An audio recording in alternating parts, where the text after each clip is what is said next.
حضرت ابو موسیٰ رضی اللہ عنہ سے مروی ہے کہ رسول اللہ صلی اللہ علیہ وآلہ وسلم نے فرمایا، یقیناً اللہ تعالیٰ ظالموں کو ڈھیل دیتا رہتا ہے حتیٰ کہ جب اسے پکڑتا ہے تو پھر اس سے بھاگ نہیں سکتا۔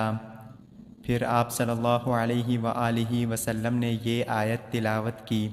ترجمہ: اور تیرے رب کی پکڑ اسی طرح ہوتی ہے جب وہ کسی ظالم بستی کو پکڑتا ہے، یقیناً اس کی پکڑ سخت دردناک شدید ہے۔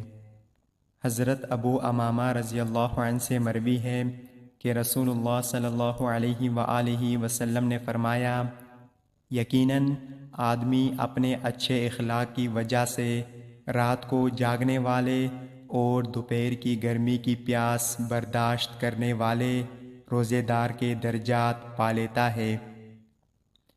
حضرت ابو حمید ساعدی رضی اللہ عنہ سے مروی ہے کہ رسول اللہ صلی اللہ علیہ وآلہ وسلم نے فرمایا، یقیناً اس امت میں اللہ کے بہترین بندے وہ ہیں جو پورا حق دینے والے اور حوصلہ افزائی کرنے والے ہیں۔ اللہ تعالی ہم سب کو ان پیاری احادیث پر عمل کرنے کی توفیق عطا فرمائے، آمین یا رب العالمین۔ السلام علیکم ورحمۃ اللہ وبرکاتہ۔ آپ سب دیکھنے والوں کا بہت شکریہ۔